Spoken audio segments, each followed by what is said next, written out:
Class 11 शुरू होते ही math से डर लग रहा है ना। सेट चैप्टर अगर एक बार कंप्लीट हो गया ना तो आधा मैथ इजी हो जाएंगे मेरे भाई। ठीक है, तो देखो इस चैप्टर में कोई हार्ड मैथ नहीं है, सिर्फ सोचने का तरीका थोड़ा सा बदलना है मेरे भाई, तो हो जाएंगे। और इस चैप्टर को इजी बनाने में मैं तुम्हारा पूरा हेल्प करूंगा। ठीक है, मैं तुमसे वादा करता हूं अगर तुमने वीडियो लास्ट तक देख लिया तो तुम्हारा इंट्रोडक्शन वीडियो पूरा कंप्लीट हो जाएंगे। सेट का जो कॉन्सेप्ट होता है ना वो पूरा क्लियर हो जाएंगे। ठीक है, तो ध्यान से देखना मेरे भाई। ठीक है, स्टार्ट करने से पहले सबसे पहला क्वेश्चन ये होना चाहिए कि सेट क्या है। ठीक है, तो देखो सेट क्या है। एक क्वेश्चन मैं 3 लड़कियों से पूछूंगा। कौन कौन थे वो 3 लड़कियां?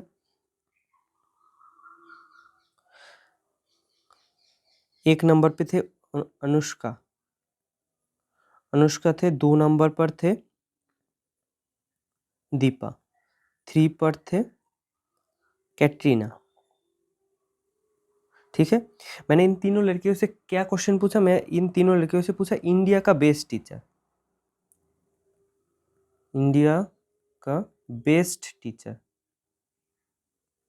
बेस्ट टीचर कौन है? इंडिया का बेस्ट टीचर कौन है? ठीक है, देखो एक चीज़ देखो, इंडिया का बेस्ट टीचर मैंने अनुष्का से भी पूछा कि इंडिया का बेस्ट टीचर कौन है। उसने बोला मेरे लिए बेस्ट है अलग सर, अलग सर। ठीक है, और दीपा से पूछा, दीपा ने बोला मेरे लिए ओझा सर बहुत अच्छा लगता है मुझे। ठीक है, कैटरीना से पूछा, कैटरीना ने बोला मेरे लिए खान सर बहुत अच्छा लगता है। ठीक है, मैंने एक क्वेश्चन पूछा 3 लड़कियों से, 3 लड़कियों से मैं एक ही क्वेश्चन पूछा, लेकिन 3 लड़कियां देखो अलग अलग आंसर दे दे पाए। ठीक है, मैं दूसरा एक क्वेश्चन पूछता हूँ। विराट कोहली को तो जानते हो तुम लोग। ठीक है, विराट का फादर नेम इन तीनों लड़कियों से मैंने पूछा। अनुष्का, दीपा और कैटरीना, 3 लड़कियों से पूछा। क्या ये तीनों लड़कियां एक ही आंसर देंगे या अलग अलग आंसर देंगे? एक ही आंसर देंगे। ठीक है, इन तीनों लड़कियां क्या करेंगे? एक ही आंसर देंगे। तो सेट किसको कहोगे तुम सेट? देखो एक सिंपल सा क्वेश्चन होगा, उसको तुम इस दुनिया में किसी से भी पूछोगे, अगर सारे बंदा एक आंसर दे दे तो उसको हम लोग सेट कहेंगे। अगर सेम ही एक क्वेश्चन तुम इस दुनिया में किसी से भी पूछोगे, अगर सारे बंदा अलग अलग आंसर दे पाए तो उसको हम लोग सेट बिल्कुल भी नहीं कहेंगे। ठीक है, बस कंप्लीट हो गया। तो वेल डिफाइंड, ये जो वेल डिफाइंड है ना, वेल डिफाइंड का मतलब यही होता है कि तुम इस दुनिया में किसी से भी एक क्वेश्चन पूछोगे तो सारे बंदा अगर एक ही आंसर दे पाएंगे, उसके पास और दूसरा आंसर देने का कोई ऑप्शन ही नहीं होगा। ठीक है, तो अगर ऐसा है तो हम लोग उसको वेल डिफाइंड कहेंगे। ठीक है, तो फास्ट जो पॉइंट है सेट क्या है उसका, वेल डिफाइंड क्या होता है समझ गए?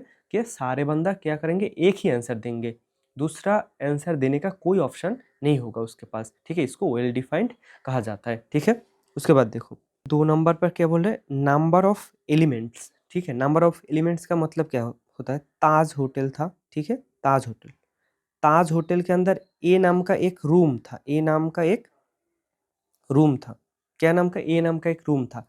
ये जो ए नाम का जो रूम था ना, इसके अंदर कौन कौन थे जानते हो? इसके अंदर कैटरीना थे, कैटरीना थे, दीपा थे और अनुष्का थे, अनुष्का। ठीक है, ये 3 लड़कियां, ये जो ताज होटल था, तुम लोग तो जानते ही हो ताज होटल, ताज होटल था, ताज होटल का एक रूम था। ठीक है, ताज होटल का एक रूम, उसका नाम ए से है। ठीक है, ताज होटल का एक रूम था, उसका नाम ए से है। उस रूम के अंदर कौन कौन थे, मतलब थी कौन कौन थी? कैटरीना थी, दीपा थी और अनुष्का थी। ठीक है, अभी देखो नंबर ऑफ एलिमेंट, इस रूम के अंदर कितना बंदी थी, मतलब कितना लोग थे? 1, 2 और 3, मतलब 1 लोग, 2 लोग और 3 लोग। तो 3 लड़कियां थी, तो इसका मतलब क्या होता है, number of element in A equals to कितना, 3। मतलब ए जो रूम है उसके अंदर कितना लड़कियां थी, 3 लड़कियां थी। अगर एक थी तो ऐसे मान लो कि एक वो जो ए रूम है उसके अंदर बस कैटरीना ने रुका, ठीक है, कैटरीना ने रुक गए, तो number of element in A equals अभी क्या होगा, अभी 1 होगा, 3 नहीं होगा, अभी 1 होगा, ठीक है। तो नंबर ऑफ एलिमेंट देखो यहाँ पर कितना है, ए एक सेट है, इसको हम लोग एक सेट कहेंगे, ए एक सेट, ए के अंदर कौन कौन है, देखो 2 4 6 और 8, कितना 1 2 3 4, 4 एलिमेंट। देखो number of element in A equals कितना, 4। मतलब एक रूम के अंदर ऐसे मान लो, ये जो कार्ली ब्रैकेट है ना, ये जो कार्ली ब्रैकेट है इसके अंदर जो जो होगा उसको हम लोग क्या कहेंगे, एलिमेंट कहेंगे। तीसरा जो क्राइटेरिया होगा वो डिस्टिंक्ट होना चाहिए। डिस्टिंक्ट का मतलब क्या होता है, मतलब एक एलिमेंट दो बार रिपीट नहीं हो सकता, ठीक है, एक एलिमेंट मतलब जुड़वा बहन नहीं हो सकता, ठीक है, समझ गए ना, एक रूम के अंदर जुड़वा बहन नहीं रह सकता, सेट ऐसे ही चलता है, ठीक हो सकता। जैसे मान लो मैंने यहाँ पर लिखा क्या, सॉरी, ठीक है। अभी ये सॉरी वर्ड से मैं अगर एक सेट बनाऊं तो देखो, ये एक सेट होगा जिसके अंदर एलिमेंट ऐसे, कोई बंदा ऐसे लिख दिया SORRY, ठीक है, ऐसे अगर लिखा होगा तो ये गलत होगा। क्यों ये गलत होगा, क्योंकि ये देखो देखो ये देखो जुड़वा बहन, ये आर दोबारा रिपीट हो गया, रिपीट नहीं मतलब रिपीटेशन नॉट अलाउ, सेट के अंदर कोई एलिमेंट रिपीट नहीं हो सकता, ठीक है, ये दिमाग में ध्यान से मतलब याद रखना कि सेट के अंदर कोई एलिमेंट रिपीट नहीं होता। तो देखो ये जो सेट है इसके अंदर कौन कौन, ये इसको तुम कैसे बनाओगे, SOR एक बार और Y, ठीक है, तो ये हो गया हमारा सेट, और ये डिस्टिंक्ट भी है, मतलब कोई एलिमेंट दो बार रिपीट नहीं है, ये डिस्टिंक्ट नहीं था, क्यों, क्योंकि इसके अंदर ये एलिमेंट रिपीटेशन था, इसके अंदर ये जो एलिमेंट था ये आर दो बार रिपीट हुआ था, मतलब जुड़वा बहन था, आर का एक जुड़वा बहन ये आर था, तो इसीलिए इसको हम लोग डिस्टिंक्ट नहीं कहेंगे, इसको हम लोग डिस्टिंक्ट एलिमेंट कहेंगे। क्यों, क्योंकि इसके अंदर कोई एलिमेंट रिपीट नहीं हुआ, ठीक है।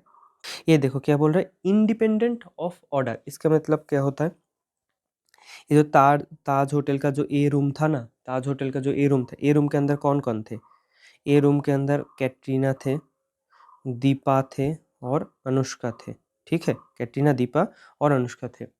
ये सो गए थे, एक बेड था ऐसे करके मान लो, ये एक बेड था, ये एक बेड, बेड के अंदर पहले कैटरीना सो गए, उसके बाद दीपा सो गए, उसके बाद अनुष्का सो गए, तो ऐसे सो गए। उसके बाद देखो ए जो सेट है, ए सेट वो मान लो बी एक सेट होगा, बी उसके अंदर पहले दीपा, बी एक रूम था, दूसरा रूम का था बी, ठीक है, बी एक रूम था जिसके अंदर पहले दीपा सो गए, उसके बाद कैटरीना सो गए, उसके बाद अनुष्का सो गए, ये एक बेड था, इसके अंदर सो गए। लेकिन देखो यहाँ पर ये दोनों पोजीशन चेंज किया अपना, ठीक है,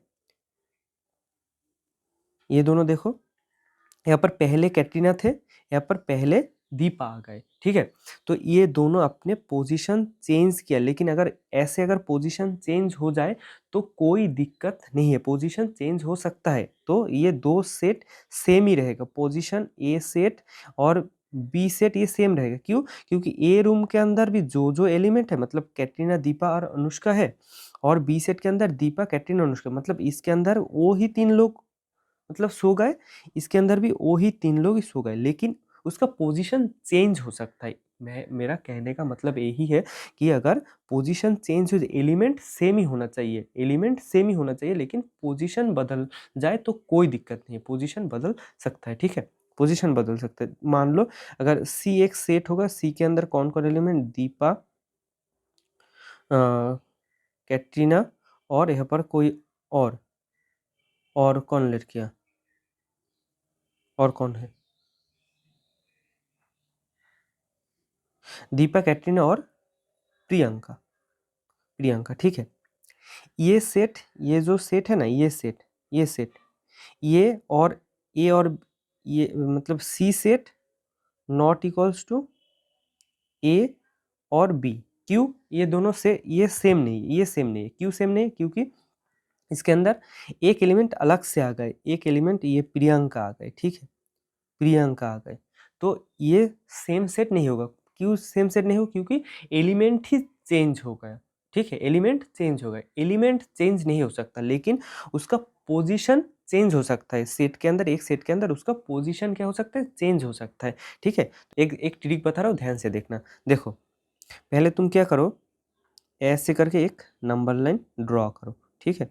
यहाँ पर क्या है? n, यहाँ पर 1, यहाँ पर ये 1, यहाँ पर 2, यहाँ पर 3, यहाँ पर 4, यहाँ पर 5, यहाँ पर 6, यहाँ पर 7, ऐसे करके प्लस इन्फिनिटी तक जो नंबर जाएंगे, यहाँ से लेकर पूरा इन्फिनिटी तक जो नंबर है उसको हम लोग क्या कहेंगे? नेचुरल नंबर कहेंगे उसको। हम लोग क्या कहेंगे? उसको नेचुरल नंबर कहा जाता है, ठीक है, समझ गए। 1 से लेकर +1 +2 +3 +4 +5 +6 +7 प्लस इन्फिनिटी तक जो नंबर है उसको हम लोग नेचुरल नंबर कहा जाता है, और उसको डिनोट किया जाता है एन से। उसको डिनोट कहा किससे किया जाता है? एन से। नेचुरल नंबर को डिनोटेड बाई एन, ठीक है, नेचुरल नंबर एन से डिनोट किया जाता है। उसके बाद देखो, नेचुरल नंबर के साथ अगर एक जीरो ऐड हो जाए, क्या ऐड हो जाए? जीरो। जीरो अगर ऐड हो जाए नेचुरल नंबर के साथ, क्या ऐड हो गया? जीरो। अगर जीरो ऐड हो गया तो उसको हम लोग क्या कहेंगे? उसको हम लोग होल नंबर कहेंगे, ठीक है। ये देखो, होल नंबर, होल नंबर कहेंगे नेचुरल नंबर के साथ। ये देखो, नेचुरल नंबर यहाँ पर था, यहाँ से लेकर यहाँ पर नेचुरल नंबर था, उसके साथ नेचुरल नंबर के साथ अगर जीरो ऐड हो जाए तो उसको हम लोग क्या कहेंगे? होल नंबर कहेंगे, होल नंबर। और होल नंबर को डिनोट किया जाता है डब्लू से। डब्लू से होल नंबर डिनोट किया जाता है, ठीक है। इसके बाद क्या करो, इसके बाद देखो, नेगेटिव नंबर को ऐड करेंगे नंबर लाइन पे। नेगेटिव नंबर को -1 -2 -3 -4 ऐसे अगर ऐड करेंगे तो ये जो माइनस इन्फिनिटी तक जो नंबर है, माइनस इंटीजर कहते हैं, ठीक है। इंटीजर, इंटीजर को डिनोट किया जाता है जेड से। इंटीजर को डिनोट किया जाता है किससे? जेड से, ठीक है। 1 2 3 का 1 से लेकर प्लस इन्फिनिटी तक जो नंबर है उसको हम लोग नेचुरल नंबर कहा जाता है। नेचुरल नंबर के साथ अगर तुम जीरो को ऐड कर दोगे, जीरो को अगर ऐड कर दोगे उसको होल नंबर कहा जाता है। होल नंबर के साथ तुम अगर नेगेटिव नंबर को ऐड करोगे, नेगेटिव नंबर को अगर ऐड कर दोगे तो उसको, नेगेटिव नंबर को ऐड कर दोगे तो उसको इंटीजर कहा जाता है। उसको क्या कहा जाता है? इंटीजर कहा जाता है, ठीक है। रियल नंबर क्या है? एक नंबर लाइन ड्रॉ करो ऐसे।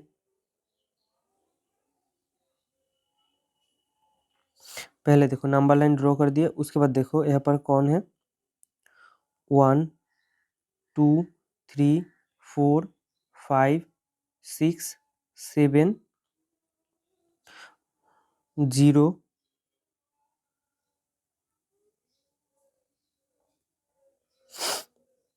-1 -2 -3 -4, ठीक है, -4।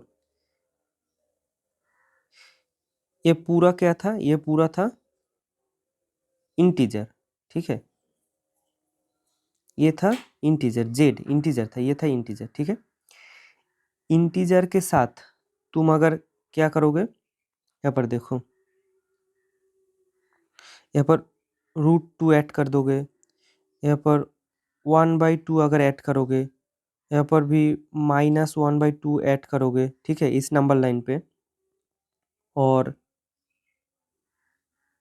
यहाँ पर तुम -√2 ऐड कर दोगे, ठीक है। अगर ये इंटीजर के साथ, अगर इंटीजर के साथ ये दो टाइप का नंबर 1/2 मतलब 1/2 √2 ये नंबर अगर ऐड हो जाए इंटीजर के साथ, अगर ये नंबर ऐड हो जाए तो उसको हम लोग रियल नंबर कहा जाता है। उसको क्या कहा जाता है? रियल नंबर कहा जाता है, ठीक है।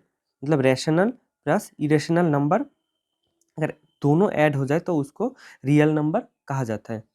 फर्स्ट एक चीज देख लो, रैशनल नंबर किसको कहा जाता है? रैशनल नंबर मतलब p/q होगा, p/q होगा, जहां पर q नॉट इक्वल्स टू 0। मतलब ये जो नीचे वाला जो क्यू होगा ये कभी जीरो नहीं हो सकता, ठीक है, ये कभी क्या नहीं हो सकता, ये कभी जीरो नहीं। जैसे मान लो 1/2, 1/3, 5/4, इस टाइप का जो जो नंबर होता है उसको रैशनल नंबर कहा जाता है। उसके बाद देखो इरेशनल नंबर किसको कहा जाता है, जैसे मान लो √2, √3, √5, इस टाइप के आंसर, इस टाइप का जो नंबर होता है ना √5, इसको हम लोग p/q टाइप नहीं लिख सकते, ठीक है, p/q टाइप नहीं लिखा जा सकता, उसको इरेशनल नंबर कहा जाता है, ठीक है। रियल नंबर कैसे बना, इंटीजर के साथ, जैसे मान लो ये जो 0, 1, 2, 3 पॉजिटिव नंबर, यहाँ पर पॉजिटिव इन्फिनिटी, यहाँ पर नेगेटिव इन्फिनिटी, पॉजिटिव नंबर और नेगेटिव नंबर के साथ, पॉजिटिव नंबर और नेगेटिव नंबर के साथ अगर रैशनल नंबर और इरेशनल नंबर दो अगर मिल जाए, यहाँ पर देखो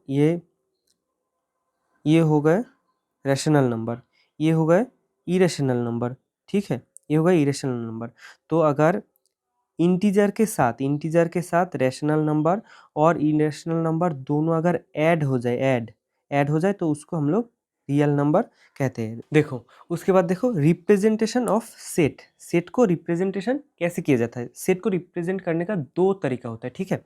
एक फॉर्म को रोस्टर फॉर्म कहा जाता है और एक सेट बिल्डर फॉर्म कहा जाता है। रोस्टर फॉर्म और सेट बिल्डर फॉर्म।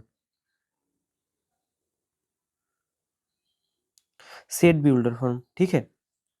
देखो रोस्टर फॉर्म जो है ना, रोस्टर फॉर्म के अंदर एलिमेंट तुम देख पाओगे, जहां पर एलिमेंट मतलब अगर किसी को रोस्ट करोगे तो उसको देख देख कर ही तो रोस्ट करोगे, है ना।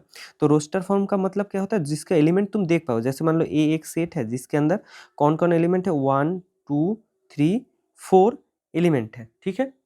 एलिमेंट को तुम देख पाओ तो वो रोस्टर फॉर्म होता है। अगर एलिमेंट को तुम नहीं देख पा रहे हो, एक फॉर्मूला होता है, उसको सेट बिल्डर फॉर्म कहा जाता है। जैसे मान लो यहाँ पर देखो, यहाँ पर रोस्टर फॉर्म के अंदर यहाँ पर क्या बोल रहा है, एलिमेंट कौन कौन है, एक सेट होगा, एक सेट जिसके अंदर 1, 1, 2, एक सेट होगा जिसके अंदर कौन कौन है, 1, 2, 3 और 4 है, ठीक है। उसके अंदर ये जो सेट है, ये लिखने का एक दूसरा तरीका भी है क्या, x belong to n such that x less than 5, ठीक है। इसका मतलब क्या होता है, x बिलोंग्स टू का मतलब है, x किसके अंदर है, नेचुरल नंबर के अंदर है, x का नेचुरल नंबर के अंदर है, और x क्या है, 5 से छोटा है, 5 से छोटा है। मान लो x एक नेचुरल नंबर किसको कहा जाता है, 1, 2, 3, 4, 5 और 6, 7 ऐसे करके नेचुरल नंबर होता है, ठीक है। ये यहाँ पर क्या बोल रहा है, जो x है वो 5 नहीं होता, 5 से छोटा है। 5 से छोटा मतलब यह से लेकर 1 तक, 4 से लेकर 1 तक, इसको क्या कहा जाता है, x लेस देन 5, और x बिलोंग्स टू क्या, n। उसके बाद देखो रोस्टर फॉर्म ये एक सेट होगा जिसके अंदर कौन कौन एलिमेंट है, -1, 0, 1 और 2 ऐसे करके एलिमेंट है जो तुम देख रहे हो। रोस्टर फॉर्म में एलिमेंट तुम दिखाई दे रहा है, लेकिन जो एक सेट लिखने का, ये सेट को लिखने का एक दूसरा भी तरीका है क्या, x बिलोंग्स टू, इसको बिलोंग्स टू कहा जाता है, ठीक है। बिलोंग्स टू का मतलब क्या होता है, जैसे मान लो ये एक सेट है जिसके अंदर 1, 2, 3, 4 एलिमेंट है, ठीक है। तो ए 1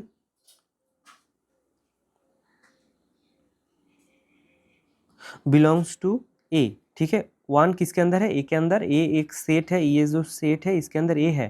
जैसे मान लो 2 बिलोंग्स टू ए, 2 भी इस सेट के अंदर है। लेकिन अगर मैंने बोलूँ कि 5 बिलोंग्स टू ए, नहीं है, ये नहीं है, तो डज नॉट बिलोंग्स टू हो जाएंगे, ये ऐसे लिखकर, ऐसे मतलब 5 does not belongs to A, X belongs to Z, integer, X integer के अंदर है, सच दैट कहाँ से कहाँ तक, -2 से लेकर, मतलब -2 से बड़ा और 3 से छोटा, ठीक है। नेक्स्ट वीडियो में एक्सरसाइज 1.1 के सारे क्वेश्चन सॉल्व कर देंगे, ठीक है।